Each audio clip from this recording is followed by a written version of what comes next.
రెడ్డి అన్ ఎల్లారెడ్డి నియోజకవర్గం. అన్న చెప్పండి. మీకు సాంగ్ పంపిన వాట్సాప్‌లో మీరు చూసిర్రు ఓకే అని పెట్టింది. చూసినా అన్న కరెక్టే. మీరు రాజశేఖర రెడ్డి అంటే మీరు మండలాధ్యక్షులు. ఆ! తాడ్వాయి మండలం. మన్ తాడ్వాయి మండల ప్రెసిడెంట్ చేసిన, ఆ! ఎల్లారెడ్డి నియోజకవర్గం ఎమ్మెల్యే టికెట్ అప్లై చేసిన కాంగ్రెస్. ఓహో! అయితే ఇప్పుడు రేవంత్ రెడ్డి డీపీ ఉంది మీ దాంట్ల. రేవంత్ రెడ్డి తోటి 1,00,000 కిలోమీటర్లు తిరిగినన్న. 1,00,000 కిలోమీటర్లా? 1,00,000 కిలోమీటర్లు ఏ పాదయాత్ర గాని, ఏ సభ గాని ప్రతి ఒక్కదానికి నేనున్నా. హ్మ్. హ్మ్. హ్మ్. హ్మ్. నల్లమడుగు సురేందర్‌ను ఎమ్మెల్యే ఓటు దేకలే హ్మ్. నేను ఒక్కొన్ని తిరిగి ఫ్లెక్సీలేసి అన్ని చేసి సురేందర్ కు స్పీచ్ రాలి నేను మాట్లాడి ఎమ్మెల్యే చేస్తే ఆ దరిద్రుడు దొంగ టిఆర్ఎస్ లకు సురేందర్ కు మాట్లాడనీకే రాదంటారు కదా మీ వాళ్ళంతా. మాట్లాడి రాకపో ఏది రాకపో అన్ని స్పీచ్ మాట్లాడి అన్ని చేసి ఎమ్మెల్యే చేస్తే హ్మ్. పోకరా బై పోకు మంత్రి అవుతావు ఈ 3 సార్లు కాంగ్రెస్ ఎల్లారెడ్డి గెలుస్తుంది పోకరా అంటే అందులోకి హ్మ్. ఆ దొంగలు 30 ఏళ్ల నుంచి ఏ పార్టీ అధికారంలో ఉన్నా ఓళ్ళు ఎమ్మెల్యే ఉంటే ఆడ ఎల్లారెడ్డి పరిస్థితి ఏంటంటే ఆ దొంగలే ఉంటారు అన్న. అంతే. వాళ్ళని బొంద పెడదాం రాళ్ళు నువ్వు ఇంగ్లాండ్ ఉంటే వాళ్ళు కథం అవుతారంటే సచ్చినోళ్ళకి ఇది పోయి ఆక్సిజన్ పెట్టి మర్ర దొంగలు లేచి 5 ఏళ్ళు మర్రాలు 10 ఏళ్ళు అట్లా మేసి రవీందర్ రెడ్డిని కథం పట్టిరు మర్ర మొన్న సురేందర్ ను మేసిరు కథం పట్టి ఈ మదన్ మోహన్ సుభాష్ రెడ్డి వచ్చి సుభాష్ రెడ్డికి ఉన్నాయని అమ్ముకుంటా పెట్టిన ఇప్పటికే 2-3 ఎకరాలు పోయింది అమ్ముకుంటా పెట్టిన ఆయన ఇంటికాడ తింటారంటే ఇంటికి తినరంటే నువ్వు 100 కోట్లు ఉన్నావు నీకు ఇట్లా అంటే పెట్టని మేము ఉన్నాయని అమ్ముకుంటా రైతులం పార్టీని నట్టి కార్యకర్తలు నట్టి అన్ని చేసినాం. ఇదే ఢిల్లీ బౌద్ధూరయ్య అని ఆయన అంటారు. ఢిల్లీ బౌద్ధూరా అంటాడా? ఫ్లైట్ ఎక్కితే గంటలు పోతాము నడిచిపోతే నెలలు పోతాము. బౌద్ధూరు ఎట్లుంటది పార్టీ కార్యకర్తలను నడపాలంటే ఆయన ఏం లేదు. మదన్ మోహన్ వచ్చి నాది 1,400 కోట్ల టర్న్ ఓవర్ ఓటు దేకలే అన్న నేను ఒక్కొని తాడ్వాయి మండల గుళ్ళెకి తోలుకొచ్చి మండలంతా ఒక్కొని. మీది ఏ ఊరు? మీది తాడ్వాయి మండల? తాడ్వాయి మండల్ లోకల్. తాడ్వాయి టౌనా? టౌన్. ఓకే. రేవంత్ రెడ్డి అని పిలుస్తారు అన్న. రేవంత్ రెడ్డి టీడీపీలో ఉన్నప్పటి నుంచే రేవంత్ రెడ్డి అని పిలుస్తారు. అవునా? అంటే అంత పోరాటం చేసిన తెలంగాణలో అన్న తెలంగాణ ఆంధ్ర ఏర్పడి నాశనం అయిపోయింది. నేను ఎన్నో పోరాటాలు చేసిన తెలంగాణ ధర్నా చౌకులు కేసీఆర్ ధర్నా చౌకులు ఎత్తేస్తే మొట్టమొదటి తెలంగాణలో ధర్నా పెట్టింది నేను. D6 అన్ని లైవ్ వచ్చినాయి మొత్తం ఛానల్ వచ్చినాయి ప్రూఫ్స్ ఉన్నాయి అన్ని ఉన్నాయి. నేను రేవంత్ రెడ్డి వాస్తవానికి ఏమదన్నా రేవంత్ రెడ్డి లేకపోతే మర్ర టిఆర్ఎస్ అధికారంలోకి వచ్చి ఇప్పుడు ఇంతకు మీరు ఎన్ని ఉన్నారు? మీరు కాంగ్రెస్ లో ఉన్నారు కదా? కాంగ్రెస్ లోనున్నా ఈ మదన్ మోహన్ ఎమ్మెల్యే చేసిన అన్ని చేస్తే ఇప్పుడు అట్లా కాదు ఇప్పుడు మండలాధ్యక్షుడు నువ్వు కదా తాడ్వాయిలా? ఇప్పుడు మేము కాము 5 మండల ప్రెసిడెంట్లు మదన్ మోహన్ సస్పెండ్ చేసిన ఎమ్మెల్యే చేస్తే ఇప్పుడు మొత్తం పార్టీ జెండా పట్టణ వాళ్ళకి పదవులు. నిన్న చెప్పలేదా? నిన్న మీ సాయిరెడ్డా ఎర్రపాడు ఎర్రపాడు సాయిరెడ్డి ఆయన ఫోన్ చేసిండు. ఆయనకు అదే చెప్పినా నేను. జెండా పోసిన వాళ్ళు భుజాలు కాయలు కాసిన వాళ్ళు ఏమో ఇలా పక్క పొంటున్నారు. ఏం చేయని వాళ్ళు మొన్నటిదాకా బీఆర్ఎస్ లో ఎంజాయ్ చేసిన వాళ్ళు మళ్ళీ ఇలా కాంగ్రెస్ పక్క పొంటున్నారు. మదన్ మోహన్ దగ్గర ఉన్నారు. వాళ్ళు లేరు. ఈయనకు సుత చెప్పిన ఈయనకు చెప్తే ఈయన ఏమంటాడు జెండా మోసేటప్పుడే పేదోళ్ళు కావాలి. ఇప్పుడు సత్తులు ఎత్తుకొచ్చే దొంగలు ముల్లెలు ఎత్తుకొచ్చేదానికి దొంగలు కావాలి. ప్రజలు ఎల్లారెడ్డి ప్రజలన్నా ఈయన రూపాయి తీసుకోక ఓట్లు వేసిరు. అప్పుడు ఉన్నాయని నమ్ముకుంటున్నా. ట్రాక్టర్ అమ్మి పెట్టినా సురేందర్ కు ఉన్న భూములు అమ్మి పెట్టినాం. మదన్ మోహన్ కు పెట్టిన అమ్ముకుంటా సుభాష్ రెడ్డికి పెట్టినా అన్న. రేవంత్ రెడ్డి తోటి 1,00,000 కిలోమీటర్లు తిరిగిన మొత్తం స్టేట్ మొత్తం తిరిగిన ఏదంటాడ ఢిల్లీకి పోయినా. నేను 3 అప్లై చేసామన్నా 5 అప్లై చేస్తే 3 సెలెక్ట్ అయినాం. మదన్ మోహన్ రావుది సుభాష్ రెడ్డిది నాది ఢిల్లీకి పోయినాయి. రాజశేఖర రెడ్డి ఢిల్లీకి టికెట్ కి అప్లై చేసిన ఢిల్లీ నుంచి 2 సార్లు పోయినా. ఢిల్లీ నుంచి ఫోన్ వచ్చినాయి.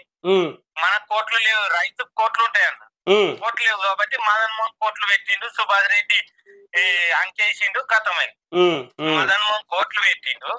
ఎల్లారెడ్డి ప్రజల ఈయన కోట్లు మర్ర మొన్న సురేందర్ దగ్గర ఉన్న దొంగలే మింగిరు అన్న. వాళ్ళే మింగిరు ప్రజల కోలేవు. ఆ ప్రజలు కాంగ్రెస్ పార్టీ మేము చేసిన పోరాటం తోటి ఎమ్మెల్యేని గెలిపించారు. గెలిపించినాక ఈయన 1,400 కోట్ల టర్న్ ఓవర్ 18 దేశాలు అనుకుంటే ఏం టర్న్ ఓవర్ చేస్తాడు అనుకుంటే ఇప్పుడు మొత్తం ఈ చేసే టర్నోవర్ చేస్తుండ్రు. మొత్తం ఏడున్న ఎల్లారెడ్డికి వెళ్ళి కొండవైకుంటే వేరే తగబెట్టాలి. ఈ చంద్రమోహన్ దొంగతనం ప్రజలను ఉంచాడు కదా అన్న. ఇప్పుడు కొత్తగా వచ్చిన దొంగలు ఏడాది వస్తాయి, ఇవి ఎత్తుకపోయికుంటారా పెట్టాలి. ఆ పిఏలు దొంగలు క్యాండిడేట్ అంతే, ఇప్పుడు వచ్చిన కొత్త దొంగలు అంతే. ఇది పరిస్థితి.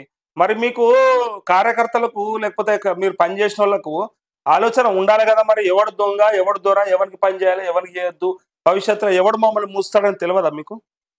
మొత్తం దొంగలు అవుతారన్న. ఎల్లారెడ్డి పరిస్థితి అది అవుతుంది. తెలంగాణ రాష్ట్రంలో ఎల్లారెడ్డిలు ఉన్నంత దొంగలు ఏడలేరు. ఏ ఎమ్మెల్యేలున్నా గంత మాట అంటే గాలే దొంగలు. ఇంకోటి అన్న, వేరే పార్టీ 3 పార్టీలలో వాళ్ళే ఉంటారు, ఖర్చులు వేసుకుంటారు. ముందుగా కూడా మళ్ళీ తెచ్చుకొని పోతారు. ఎన్నికలు దొంగలు పోయి కందరు చేస్తారు.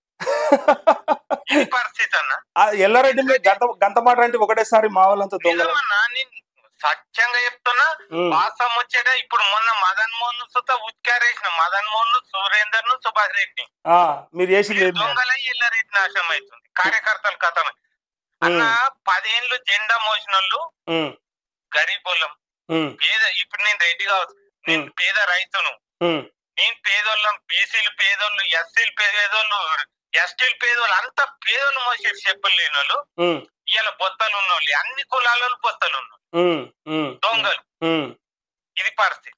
కరెక్ట్. అయితే ఇప్పుడు సరే మీ పార్టీ సంగతి మాట్లాడదాం గానీ, ఇప్పుడు ఈ పరిస్థితి ఏంటిది? మీరు ఉండరా పార్టీలో? మరి అది చెప్పు ఫస్ట్.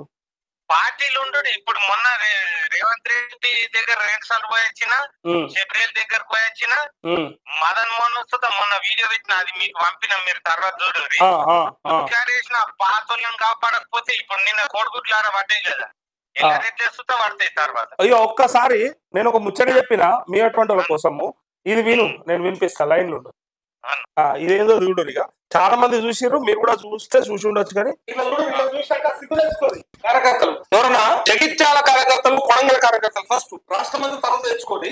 ఫస్ట్ వీళ్ళిద్దరు చూడు, తిట్టుకున్న వాళ్ళు, ఇష్టం ఉన్నట్టు ఒకళ్ళ మీద ఒకళ్ళు విమర్శలు చేసుకున్న వాళ్ళు బ్రహ్మాండంగా ఇట్లా కౌలించుకొని ఇవాళ లేని ప్రేమను ఉడకపోసుకుంటా ఉంటారు. కార్యకర్తలు మాత్రం తొడలు కొట్టుకుంటా ఉంటారు, ఇక మీసాలు మెలేసుకుంటా ఉంటారు. ఇక వాడిని చంపే పెడతా బతకని వాళ్ళకి అట్లా ఉంటుంది. అధికారం కోసం, పదవుల కోసం ఎవరెవరు దగ్గర అవుతారు అనేది ఇట్లా కనిపించాలి, సోయి ఉండాలి. కార్యకర్తలకు ఇది అర్థం కావాలి. మాకు ఎందుకు వచ్చిన రాజకీయాలు ఊపాలి, సప్పుడే అన్ని బంద్ చేసి ఎలక్షన్స్ అప్పుడు మాత్రం పని చేయాలి, తర్వాత సప్పుడే ఉండాలి. అయితే నేనేమంటా అంటే, రాజకీయాల వరకే కార్యకర్తలు కూడా ఆలోచించాలి తప్ప అనవసరంగా మీరు కక్షలు కార్పణలు పెంచుకోవద్దు. పక్క రాష్ట్రంలో కూడా, ఆంధ్రప్రదేశ్ లో కూడా ఆ కత్తుల దాడులు, ఆ బాంబుల దాడులు, ఆ వేట కొడవళ్ళు అవన్నీ చూస్తా ఉంటే నిజంగా బాధ అనిపిస్తుంది. నాయకులు మంచిగా ఉంటారు, వాడు మంచిగా ఉంటాడు, వీడు మంచిగా ఉంటాడు, తర్వాత మీరు మీ బతుకులే. ఎంతో మందిని చూస్తామా, మీ పేరెంట్స్ ని వాళ్ళకి ఇబ్బంది పెట్టి ఇవాళ మీకు ఏదైనా అయితే వాళ్ళకి ఎవరికి బాధ? వాళ్ళు మంచిగా ఉన్నారు కదా. మరి వాడు ఇట్లా చూడండి. విన్నావా అన్న? చూసిరా?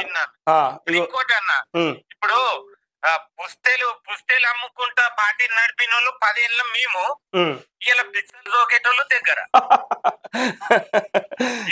ఎందుకు చెప్పాలా?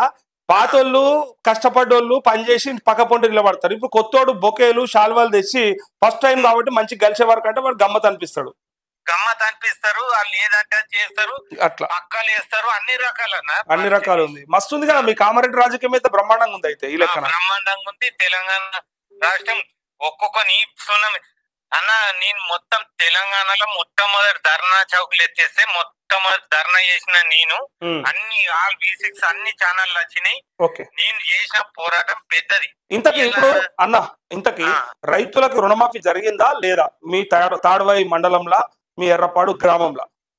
రుణమాఫీ 2 లక్షలు అన్న. పరిస్థితి ఏంటంటే 10 ఏళ్ల నుంచి రేషన్ కార్డు దిక్కు లేకుండా ఇట్లా ఆగమైపోయింది. ఒకటి ఏర్పడ్డ 2 కొడుకులు, తల్లిదండ్రులు ఉన్నందరూ ఒకటి రేషన్ కార్డు.